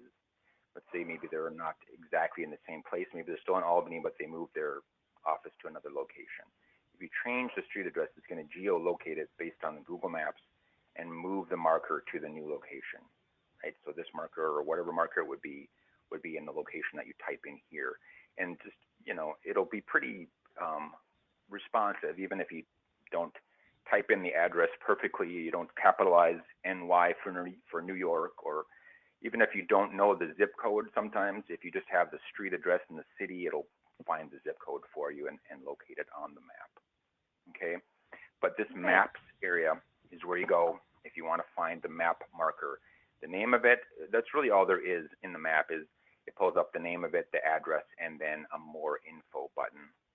The more info here is what is linking to the page that it goes to, where it shows that county's crisis centers. Sometimes there's more than one crisis center in a county, okay? So there's two map markers that end up linking you to the same page, but that's where it is. If you needed to change the link, you know, if this page, let's say you added another, I don't know, another county or something like that, those are the things you change: the title, the address, and then the link itself. The best thing to do to change the link would be to open it up separately and browse to the page that you wanted it to link to and copy the address. I'm just going to do that briefly just to follow through the whole process. So I would say, okay, I know I have to link it to, this isn't the right page, of course, but let's say this is the page I want to link to. I'm just going to go to the page and copy the address and then just paste it in here if I wanted to change the link that this would go to. Now this could, in fact, if you ever wanted it to be, these could be links to pages outside of the NYSCASA site if you wanted them to be. Let's say you at some point wanted MAP to link to, if you know, individual crisis programs had their own websites, you know, they could be used as links here as well. But that's the place to go. And it's, so Mark, what is the easiest way to delete a center or to add a center? You can delete them here. It's just one of the other buttons, delete this marker. So if you say this crisis center is no longer in service, find the one that you want, or we're going to just start, you know, from wherever, either browse to the one, it's okay, it's this one here, just hit delete and it will remove that marker from the map. Or the other one we're using is edit this marker. And then you have to remember to go back to the other place as well, since the map marker is one thing and it also lives where the rape crisis center listings are. Right. So it's two spots if you're going to add or delete. Right. Now, as on the old site, the crisis centers are organized into counties. So this page contains the information for Yates County, for example. Many of them are just a single crisis center per county, but there are a couple that have multiples. But yes, you'll change it on the map. So you would remove that map marker, just hit the delete this marker button. Now I have the map saved. In fact, the whole site is saved, as I mentioned. I have it saved as an external database copy. So if you deleted a map, or you deleted a marker by mistake or whatever, you know, it's not irreplaceable. Or you could just simply, if you knew the address and information about that crisis program, you could just add a marker to this map if you wanted to do that as well. When you first get to the map page, let's just start from the start here. Crisis centers, I'm clicking to the map again. Let's say you wanted to add another marker to the map. All you have to do is to start typing in an address here. I mean, I don't know an address here offhand, but you just start typing in an address here. This is my address, so I'm not going to save this, but you just start typing in an address here, and then you would plug it in, enter the, oh, I'm sorry, the title would be the name of it. The location would be the actual address. And as soon as you start typing, Google Maps is going to try to find what it thinks you're going to be looking for. Now it knows here I'm starting from Minnesota, so it's going to start typing in Minnesota addresses, but just type in or copy in the address. And again, it'll show up here as a marker on the map. Add the title, add the address information, add a link for the page that you want to link it to. Most of them are linking to existing pages that are listed in the county list here. And then hit the add marker button. As long as the only essential thing is the address here, that's what identifies where on the map that this is going to be located. Okay, so you could in fact add a marker in that same way. And that's all you need, the title, the address itself, the link, if you know that it goes to an existing page, county page for the crisis centers, and hit add marker. It adds to the map automatically then. Okay? One thing so we did talk. Mark, I think we have a question or two. Okay. One thing I know we did speak to Red Crisis Programs about putting their website links on our website. Would this be the best place to put that? I would suggest, yeah, the best thing to do would be to add it here, not to the map, because the map, I mean, you have all the other crisis centers linking to this information where you're organizing them by county and so forth, but this is the information about each crisis center, and we have, their other contact information, in some cases an email address. This would be the place then to maybe include a website address for that location. I confirm that. Thank you. And also adding the words for more information, visit, and then have the link, just for clarity and for editorial clarity. If you're going to be adding more information, that's going to be sending them to outside links to that specific place. Right. Or an article about that facility or whatever it's going to be, you should add a descriptor as well as the link. Right. And again, this is in this crisis center tab here where the crisis center custom post type is located. Find the one that you want, again, by county, and then just edit whatever you want to be shown here. They all pretty much follow this format, but just, add in a web address, www.whatever, and then create a link to it, insert a link. This is editing text just like we've seen it on all the other pages. So this would be the best place for it, because the map itself, it's best to keep all the links more consistent. So the map is just linking you to the individual kind of county pages where all the information is shown. I mean, many people, maybe all they need is, I need to know where it's located. Here it is on a map. Here is their address. I can see the directions on how to get there. But at any rate, my point was, you could put a web address here to individual crisis centers, but then they would be a kind of a mix of, they might be some of them linking externally and some of them linking internally, and it just would kind of be a little bit of a mess. So leave the map as linking to all of these county listing pages. And you can see actually in this case we do have one. There's one here that includes a web address. And that was just copied over from, the list on your old site. But you can change any of them to include more information here. Now this is an example here then where this is linking to opening this link in a new browser window. So you can see it opens in a new tab, but the website here, the NYSCASA website is retained here as another tab. That way you don't lose track of these. Sometimes when you link to another source, maybe the browser on like, I wanted to get back to NYSCASA, but I lost track of where I was. It's a preference thing, I guess, as to how you want to do that. But this is set up with a link to an external tab like that. But that's where it would be. Whatever changes, whatever other details that you want to do, change them here, and that will get them up to date. Okay, we got another question, Mark. If we had decided that we wanted the formatting changed for all of the Right Crisis programs, like say we wanted the program name in bold instead of the person's name, could we change that once in a template somewhere, or would you have to change that for each one? If it was an existing, I think most of them have a fairly simple style. Let's take a look at it. You're talking about like as they're shown here, for example, right? Yeah. Mm-hmm. Let's see. Most of them, I mean, they just use a simple paragraph text style for this information. This is using heading 3, and if we wanted to change what heading 3 looks like, that could be done as a template. But then it would change on every other page that uses a heading 3 style.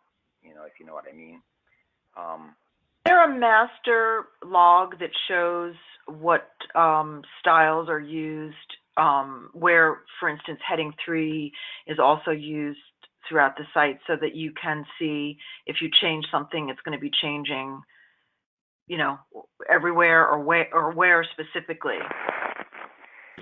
Not really, because the website have a lot of pages, and they could be, I mean, any kind of customized formatting within a section of a site could be, any style could be applied or anything like that. There's no real way to track that.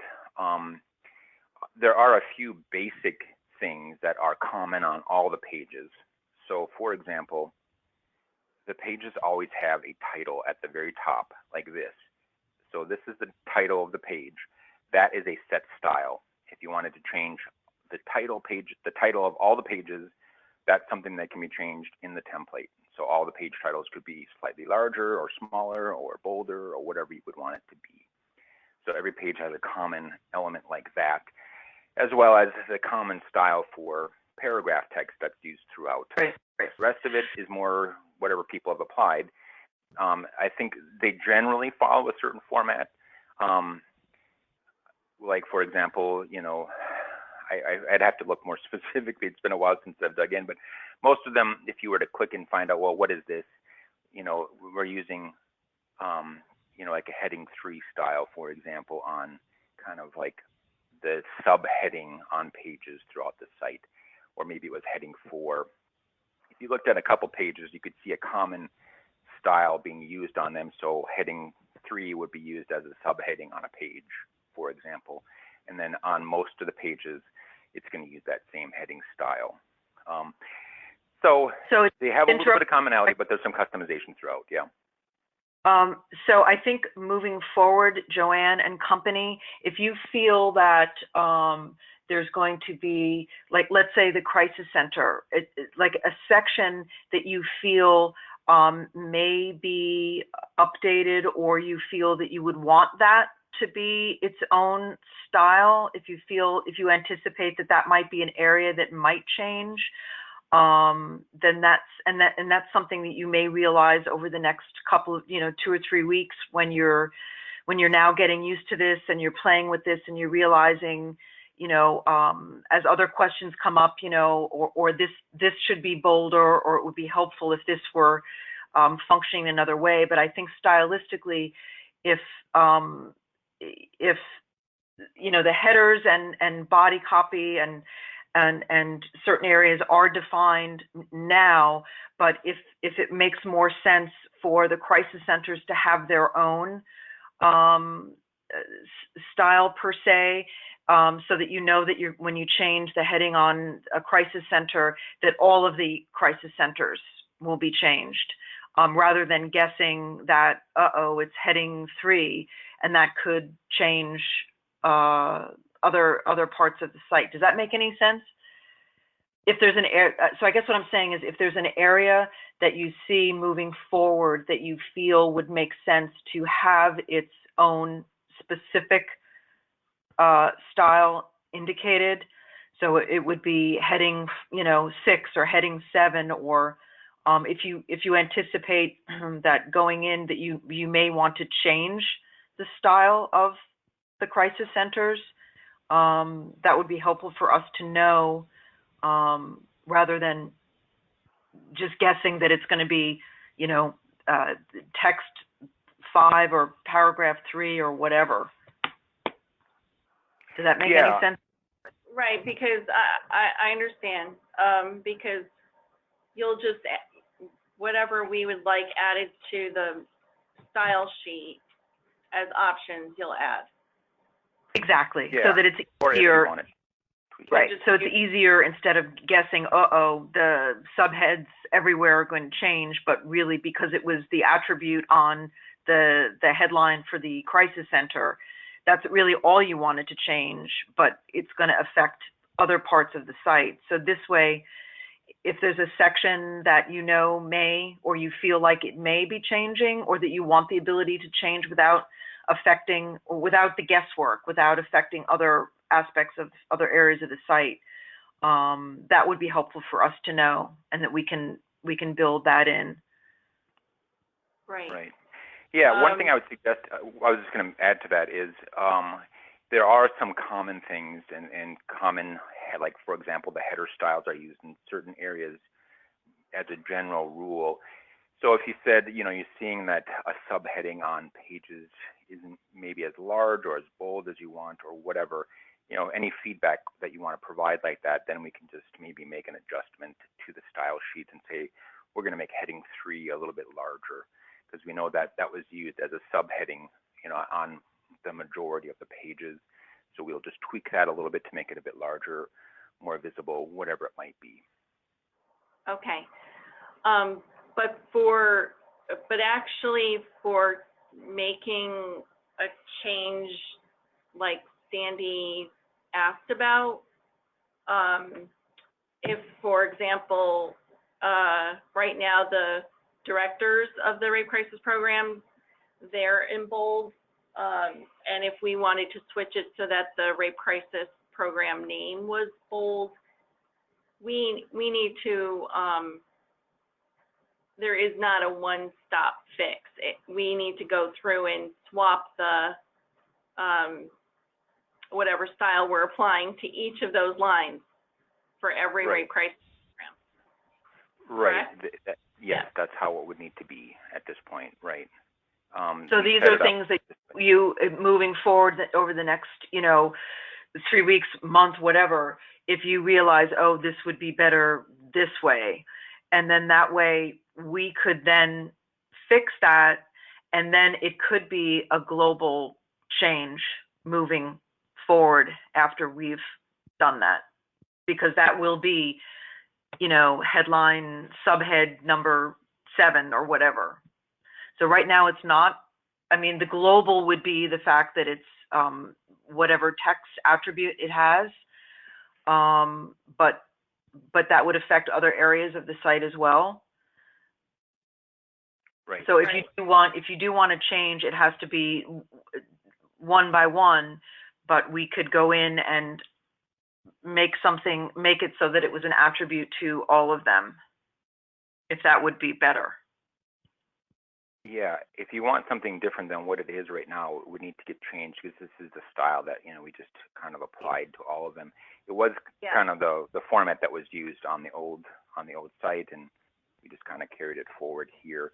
It's not a complicated change. I mean, it's literally like a 10-second change on each page. Open it. I'm going to make this bolded, and so forth. But yeah, at this point, since they're all set up that way, they would need to be reset to whatever new format that you would want them to be. Let's say you wanted to move the person's name below and so forth, And maybe that would be the person's, in other places on the site, the name and the what the place is called, or what the the italic of a person's, I'm sorry, if you could just go back, Mark, for 1 second to the rape crisis. Yeah, there we go.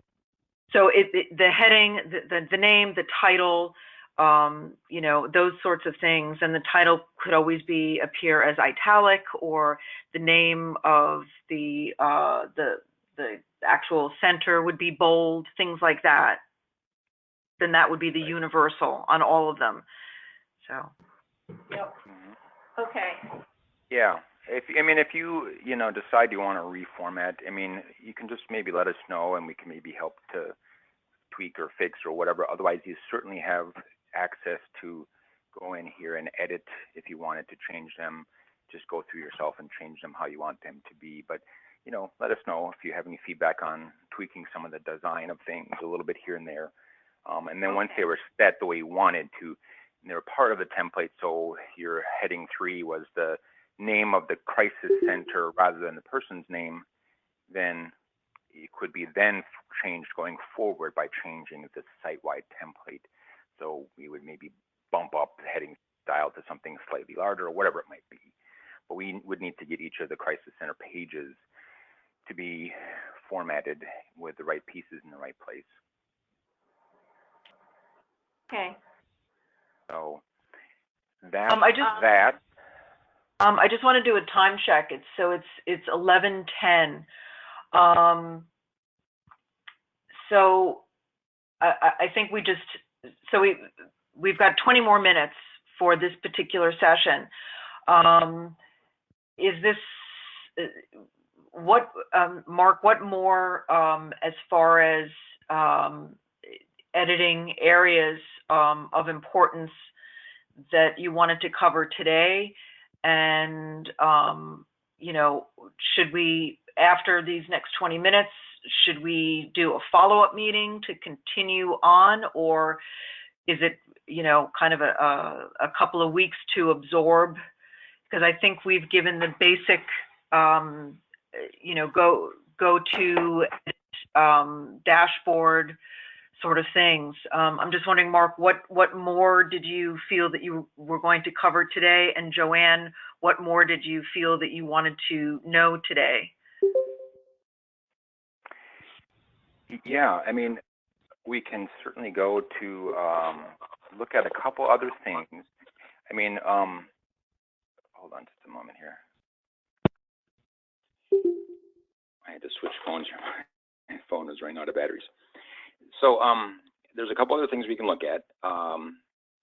One would be just briefly one of the areas where we have, the membership options where people can purchase memberships.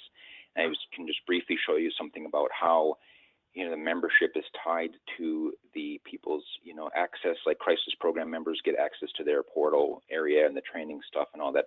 The training also would be something we could briefly look at. It starts to get a bit more detailed, but I can show you a little bit of where to go and where all the training information is listed, how that's organized, where the quizzes are, that kind of thing. I don't know if that's an area that you'll feel you need to edit a lot, but that's another thing I could show you. Those two things, the training and maybe briefly how purchasing the program memberships is structured. I don't know about the membership structure as far as editing goes. Not really that, but I just wanted to show, like, if people are going to be then ordering memberships online, how do you keep track of somebody placing an order? Like, when somebody paid for their membership, where notifications are going, not things that you really will need to edit, but just to be aware of how that works on the site, and just briefly that everything is connecting to PayPal and so forth. We don't need to get into detailed editing, but just a brief kind of overview of membership payments and so forth. I think that maybe that can be a separate conversation when the time comes. Joanne, what is your feeling on the membership portion of the activities today? I'm trying to get some feedback from all the faces in the room. I could take a 2-minute overview if you want, I'm not going to get into detail, but just say, here's where membership payments are and so forth. And then perhaps we could take another few minutes and just take a look at the training part of it as well. It's going to be more overview. It's going to be more kind of really just keeping it simple, but at least I'll have shown this to you. again, we don't need to feel like we need to cover everything and that you have absolutely all the working knowledge and know exactly where to go for everything in one session here, because I just don't think it's possible, Right. but we could at least take a brief look. Okay. Does that make sense? Yeah, that's good. Okay. Well, let's just do that. Again, I think we're maybe kind of getting close to the end of our time, and so certainly, and one other quick thing, doing some of the work on the site will make more sense as you do it more hands-on. So as you have actual changes to make, you'll go in and edit pages. At that point, you're going to get much more familiar with how you're doing it rather than just watching me demonstrate how it works. So one thing you could consider is if you have at some point a number of changes to make and you want to spend 10 minutes on the phone answering a couple questions as you're actually doing it yourself, that might be another thing to do as well. It's a little more, things make more sense when you're kind of doing it more hands-on.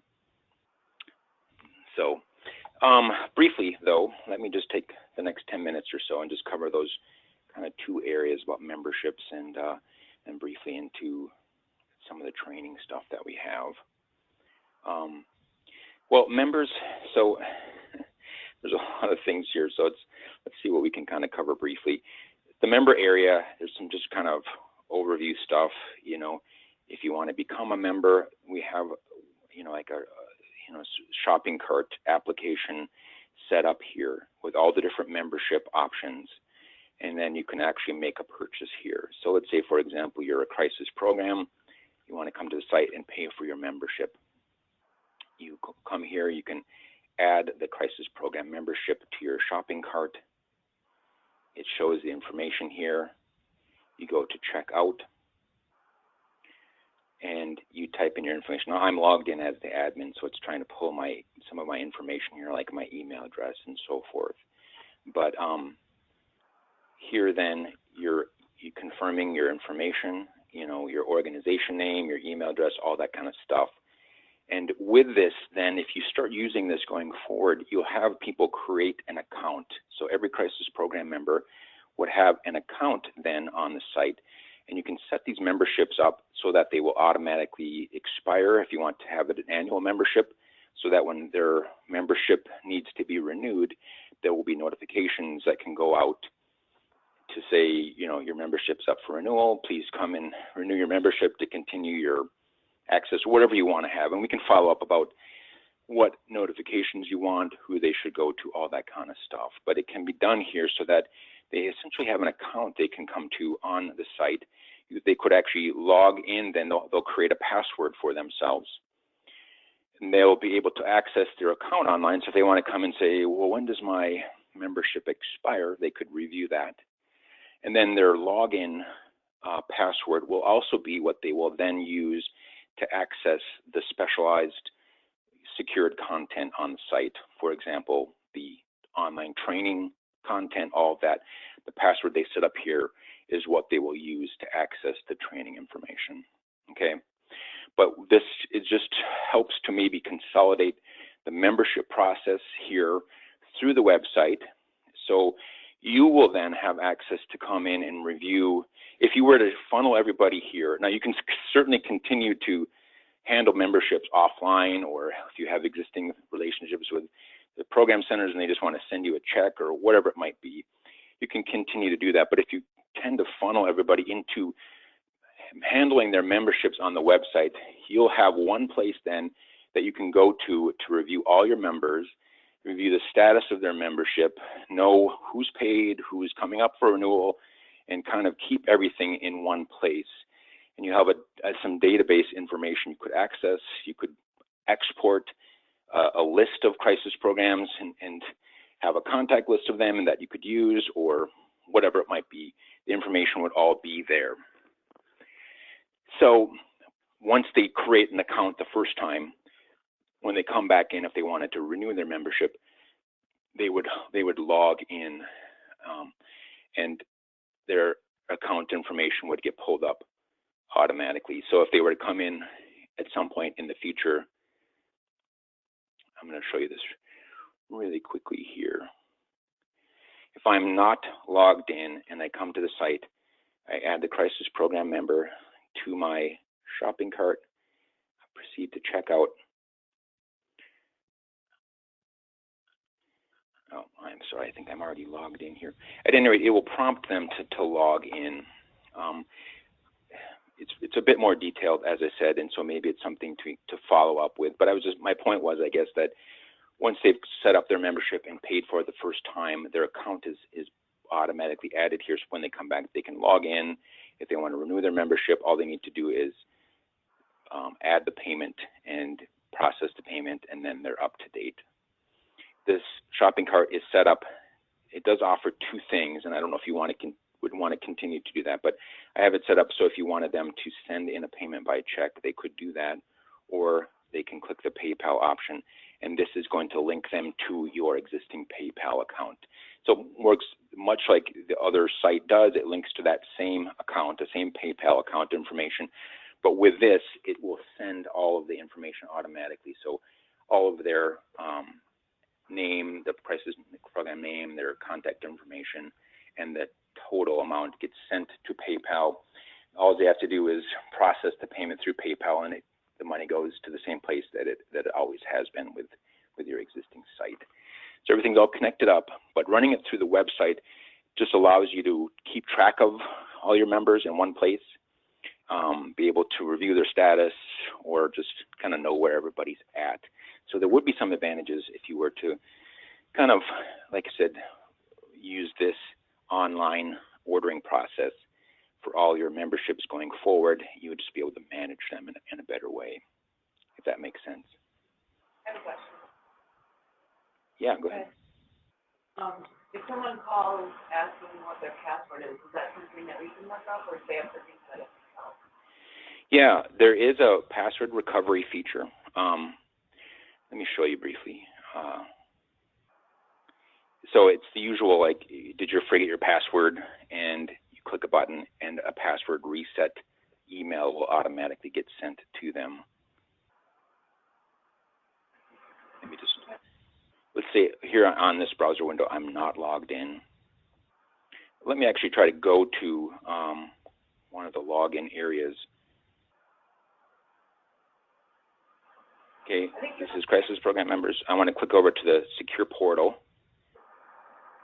It's going to prompt me. Okay, actually, I'm logged in here still. We understand what you understand the process? Yeah. It's just the usual, like, there'll be a link. When you get to the login screen, there'll be a link at the bottom. Did you forget your password? You click the thing, it'll say enter your email address, and it'll send a password reset to that person. So that should be fairly self-supporting. Otherwise, you certainly could assist them if they needed to call. But I think most people would be covered by just using the password reset link. Okay, that's great. Okay. Well, I think we'll probably have to get into more detail later, but there's a place here when you log into the dashboard.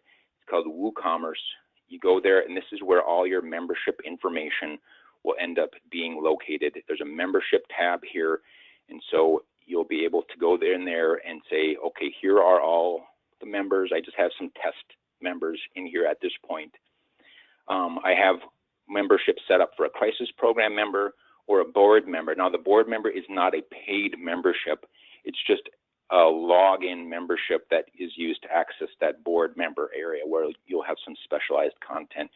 It runs through the same place where there's memberships, but it's not one of them that links to a paid feature like the crisis programs do.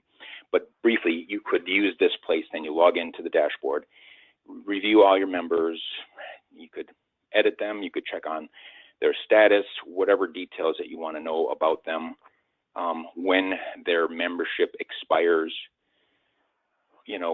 their status is active if you wanted to put them on canceled or expired, their membership expired. So if they didn't pay and they haven't responded to your inquiry about, well, please renew your membership, you put their membership on hold, they come back to the site, they won't be able to log in, they'll get a prompt saying, please purchase a new membership, that kind of thing.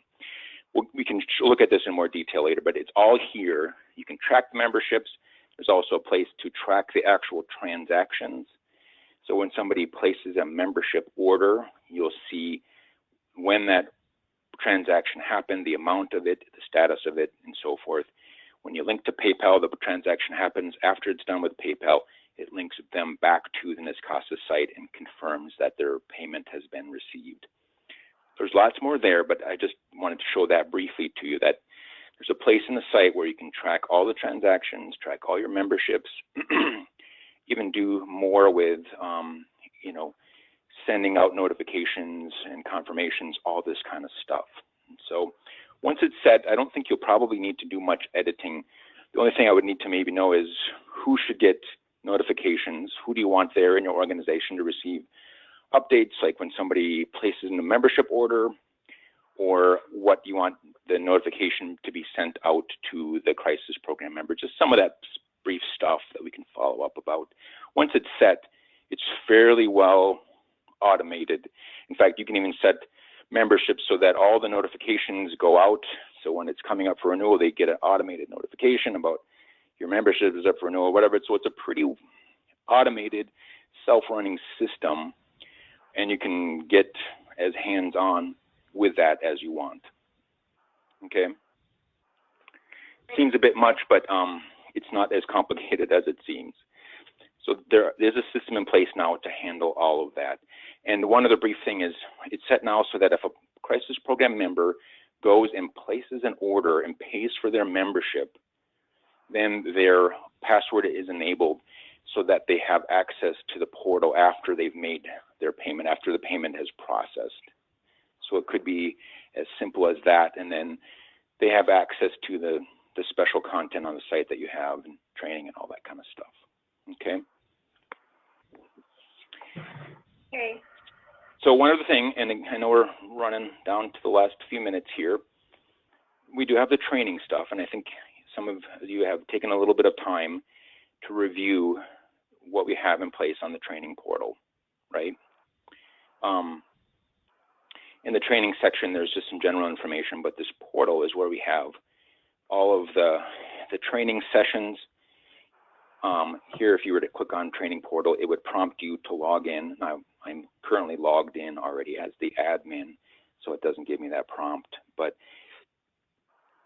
if you weren't, it would prompt you to log in and use a current login ID. The training courses are all here. These are the main courses, basically the modules, that you had provided for each of the training sessions. Within each module, aside from just a little bit of brief overview, there is a list of lessons. You click through the lessons, you go through them. You start with the first one, and then you click through them all. Some of them have videos or whatever text content. You just kind of continue to click through the lesson. When you get to the end of the lesson, you get to, oops, I didn't want to click on that. You get to the quiz at the end, and this is all this information that you had previously provided. The quiz was the set of all the questions and answers and so forth.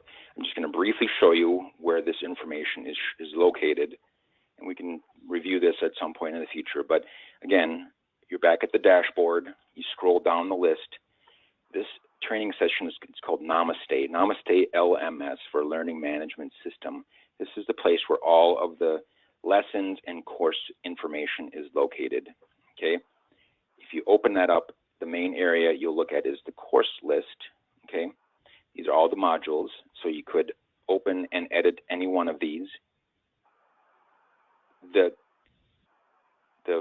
course itself just has some very brief information. In most cases, it's just a single line that has a brief description of it.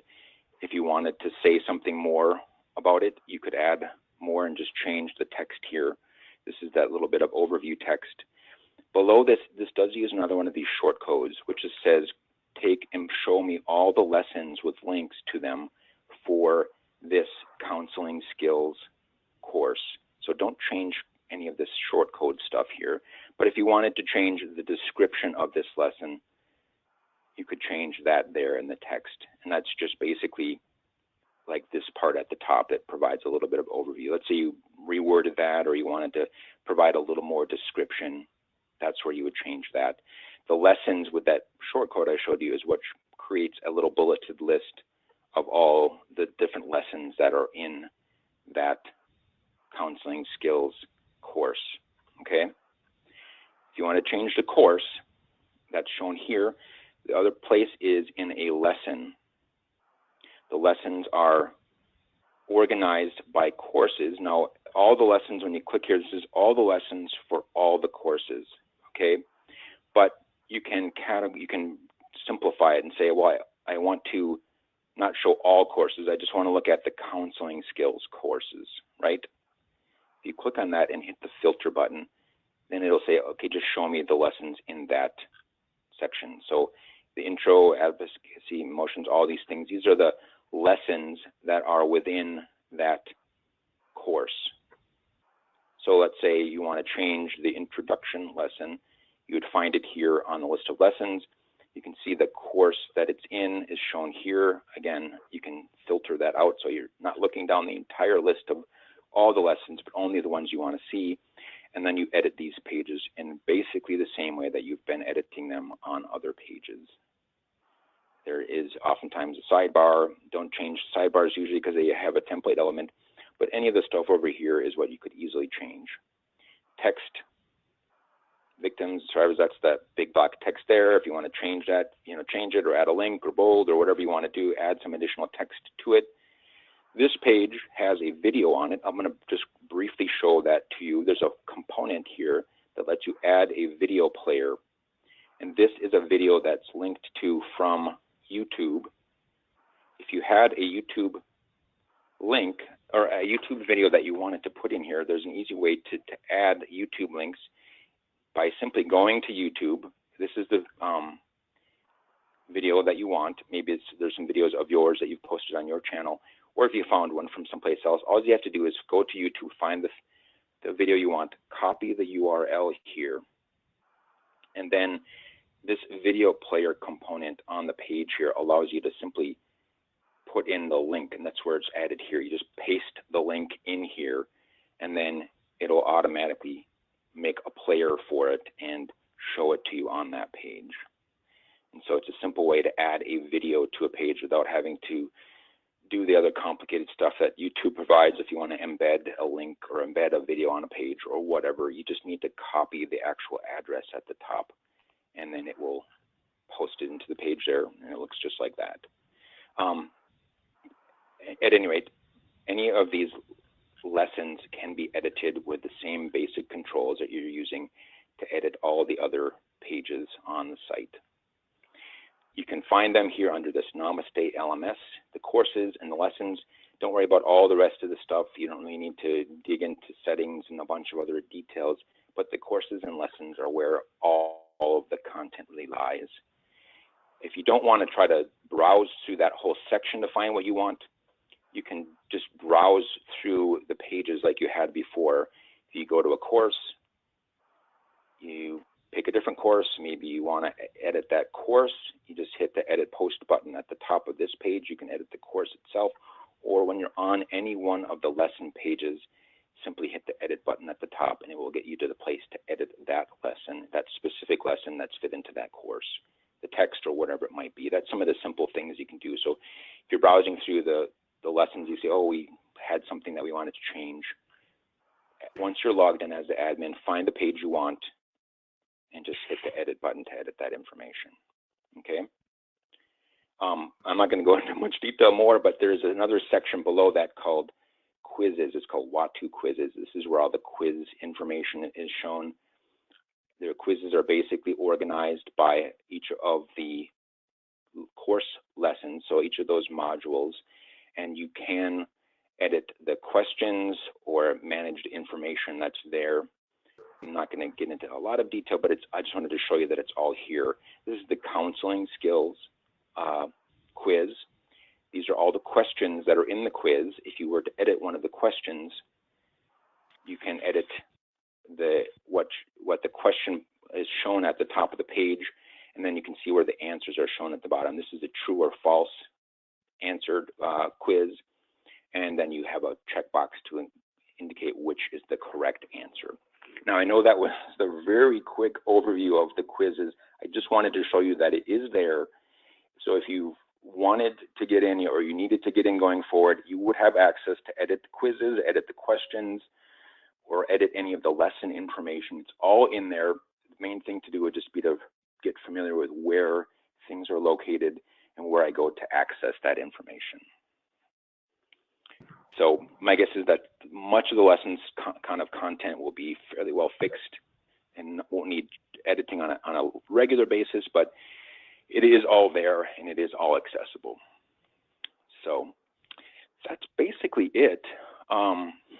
I know we covered a lot of ground here today, and I think if nothing else, you've gotten a sense that there's a lot of information here, but it's all there. You can edit basically most anything that you would want here. Some of it's fairly simple. They all use very common controls.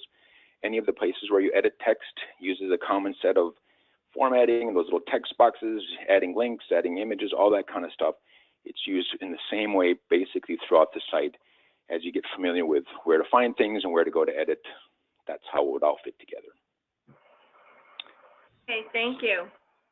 So yeah, that's really all I had to cover. Certainly if there's any questions here to kind of wrap things up, we can cover that. Do you feel like you've gotten a pretty good sense for how things are working? Yes. Yeah, people are nodding general agreement. Okay. As Mark said, a lot of it will make more sense once you actually go in and start playing around with things, looking at the dashboard, looking at the different sections, looking at the different components and seeing how you can add things, how you can, just really edit items. We don't anticipate there's going to be too much changing of the layout. However, editing and adding links to websites, to articles, to other items. And I think the membership is going to be something that we need to talk a little bit further about, Joanne, as far as how you want to manage that moving forward. But I think Mark gave a really good overview of the different items. And now with this review in your hands to also help us by looking at things and figuring out what might make more sense or if there are further questions. Yep, absolutely. Right. So now you'll just be providing us with the admin login? Right. Things? Yeah, so I can set up a user login for whoever you want. You can set up logins that are tied to a specific person. So Joanne, if you wanted a login ID, I would set one up. It would be tied to your email address, and you can have your password and all that kind of stuff. It may be simpler that way. That way, if you lost track of your password, you would be emailed to you specifically. Right. And then if you want to let me know if there are others that would like to have a login ID to access the site as well. You can set up different levels of login as well. If you wanted the overall admin login, which would give you access to everything, you can also set up a user at a lower level where they would have access to only maybe, for example, editing text on pages, but not to maps or not to some of the more complicated stuff. Or if you had like an intern or somebody that you had who you just wanted to do some simple text editing, but you didn't want to have to explain, well, all the other little component details things, you can have a editor level login ID to provide to them. They wouldn't be able to change some of the more detailed stuff on the site. So just something to keep in mind going forward. Mark, is there a way to set up a generic login now so that, however many people can look at this rather than doing something specific? The specific will be once this thing is live, and then it will be, password protected. But since this is, Joanne, do you think that that's something that makes sense to have a generic login so that different people can look at it without having a specific password and email attached to it at this point? I mean, you can Yeah. share your email with whoever you, or you share your login ID with whoever you would want. So everybody could use a login ID. One quick thing I would just add to that would be, if you were going to have more than one person editing, having each person have their own login ID would allow you to keep track of who edited what. And that might not be a big deal, but you would at least know if you were to come to a page, oh, I can see that so-and-so had already edited this page. That's a very big deal. Yeah. Especially moving forward, I think that's a very big deal, because then people have to be accountable for why they did what they did, and if something was changed, and if there's a question about it. I guess I'm thinking more in terms of just these next 2 or 3 weeks, for people who have access to this that aren't necessarily going to change things, but that want to learn how to just navigate the site. If you feel that people are going to be doing that, I guess it could just be your name, Joanne, and your email as a login, just while this whole review process is going on. Right. Yeah, as long as more than one person can be logged in and doing stuff at the same time, using the same login. Yeah, you could. If you can't be editing the same page at the same time. If you're editing a particular page and somebody else went to that page at the same time to try to edit, it would tell you that this page is currently being edited by so-and-so, just so you don't cross paths like that. I can certainly set up, Joanne, a login ID for you. You could share that with whoever you want. Everybody could use that same login ID. If there are others that will likely be using it, we can set up as many user accounts as we need. But for starters, I can just set up one account for you, and then you can kind of share that as needed. That's great. So yeah, let's start with that. So what I'm going to send you, Joanne, is I'll just set a password for you, a general password. You can, once you've logged in the first time, you can change the password to something more familiar if you want. Otherwise, WordPress, when you browse to the login page, will track your password, and so you can just say save this password for later, so you don't have to remember it. But at any rate, I'll send you a password login and the address so you can go to log into it. That will get you into the dashboard like we were just looking at. Okay. Thank you very much. Sounds good. We'll get you started with that. Feel free to, if you want to, go in and start making some edits. I would say start simple with just a few maybe text edits if that's what you'd like to do. Otherwise, just kind of browse around through it and sort of get familiar with where things are. You can remember some of the things we talked about here today and kind of see if you can find your way around. And then we'll just kind of keep in touch going forward and maybe look for another chance to kind of follow up. Okay, sounds good. Have a good day. Great. Thank you, everybody. Thanks. Thank you. Bye. Bye. Mark, are you still there? Yep, I'm still here. Thank you. That was great. That was really, really great. Are you Covered tired? a lot. Yeah, it's a lot of information. I mean, it's a bit detailed. The NYSCASA site has a lot of, like functional things in it, membership stuff and the training stuff and the online ordering and all of that, the map and whatever. Some sites are very simple and it's just really straightforward to go through. But well, I think as they look at it and stuff occurs to them, like how do we do this or how do we do that? I think right now just sort of digesting, having the group of people digest how this thing